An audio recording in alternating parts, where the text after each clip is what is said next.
Don tarna bliana sa chéile thug Ardmhacha's Ciarraí-4-14 chéile a Cluiche Ceannais Roinn a héin tra Lidl. Fuig Ardmhacha géad craibh sreithe norig ach sí Ciarraí a bhuaig craibh na héireann. An aireocht le Ardmhacha é a bhóchan an tarnathóir sa chéile mar íon Corcaigh go chabhas sa seachtug nó an aireocht le Ciarraí Shellabháil ar an géad churnam líana. Bhí Brian Tyres is Mhacha-0-11 Roinn a barc an Crocaigh don ceann seo. Platúna ge Anna Carron ge cymach Carmody agus tá sé ordathe go háling isteach ó sa ciún an sannacha hí sanna geist gan éon áras féin spéir ag an níomh Carmody. Sin é go dtír cad é mar críoch bhí si tóiste go híntaach an seilbh bhí ag siomhre pastas go dtí níomh agus sin chunig sí Anna Carr ní raibh sí ar a lína sin tóiste go hán crín chun an cúil sin aimimsú.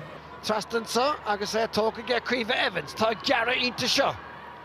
I ceartún san trasta go dtí Daniel O'Leary agus tá sé siúd a feidir chóil obair bhainsan ag an gosint agus an pollabúilte ach an cúlfachtar a tarna héireacht ag Daniel O'Leary an cúige ceansa tra. Sin é agus an tágar bhúil sí an cúil agus go tháinig sí ar náis cúthaí chun é sin a chuir stig sa líontáin ach an glúiseacht agus an cóimar idir ó Ciarraí féic lena cos clé cumáid é sin ísisiil bhúil sí an cúil a tháinig sí ar náis cúthaí agus ina cos clé arís isteach sa líontáin ach sin andán séireach an istá Ardmhacha. Se Anna Galvin agus Mary O'Connell cinnte nuachtar sa tríon láir. Bert méolta ice seocht tá neartacha nach na seasamh Pasálta stachanta go dtí Evans. Tromissionar sa Jaden Lucy, Will Broid, Tommy Teenan ar dhegan cailte get an éigent ach níomh Carmody idir an dáling ó Las Gáil son thar sin trasnáil.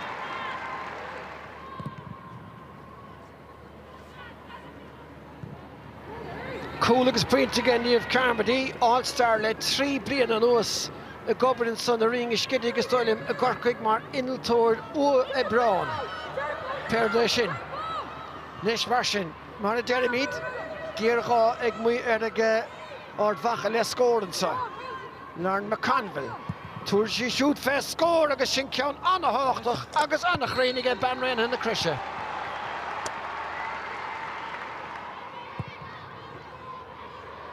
Nis patúna ge Ciarraí an trusa ón gicamach. Buntáiste leis ge Ardmhacha, Bláithín Mackin.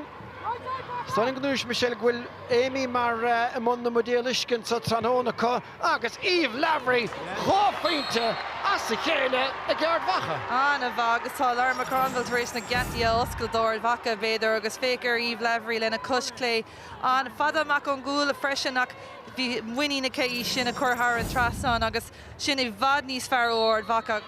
Bláithín Mackin a láthir na huaide gimmit mar chosantóir le cos. Ach tá Daniel O'Leary a bucht an sellevist agus an count an seolta go crín thar sin trasnánacha. Agus nach bhfuil an cá atá ann sa lína lánta sagta Ciarraí anna bha ar fad agus anna simúil féicear sin ar Daniel freib sí chun é sin an spás a crothúdaí mar bhí isacha go raibh ról sin bhfuil an gardaí.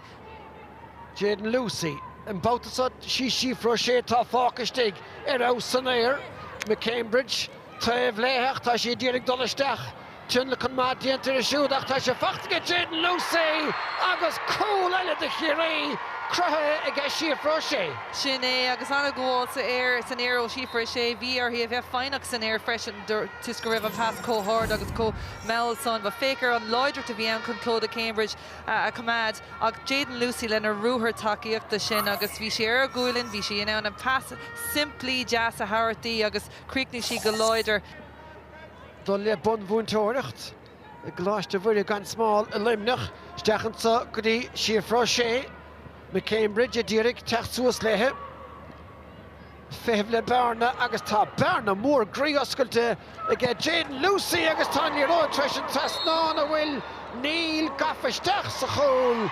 Cóil bógan san míá ar Anna Carr.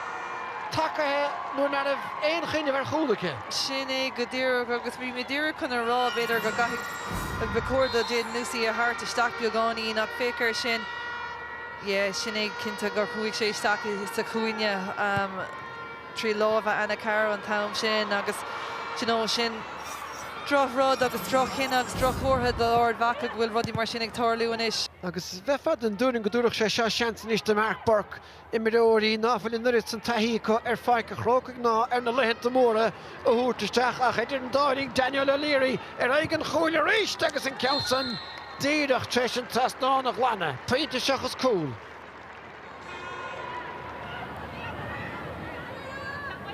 Machgadín Glián, Cáitó, Cuis céim desgliataíh timpeall an Sunar Ashling O'Connell. Ach a rís tá sé dám rú amach. A ríisteach tá peinte anna as fachtaige ní riil onimmert an bautasa. Galvin caiimid Lord Michelle ar rinú berta tá treistal a bhaimart nó a bheith an chlúiseacht ide Kerry tóca Mary O'Connell isteach an sanis aig an chúil agus bhfuil peinte áling ar fad seolt a Harris an trasnán an son tá go dain. Nadidir bí Daniel O'Leary a ríiste fuair é sin. Féice sin an dúiseach de rís seo Daniel O'Leary leis an kick. Cahir díag sin scór mór grí. Trí cahir aige Ciarraí fé le hama. Cahir díag fé cheann scríbe agus mar thora ar sin agus mar luachsaithir tá craobh agus sra Lidl a reinithe an buaite aige Ciarraí bouta bháin eile.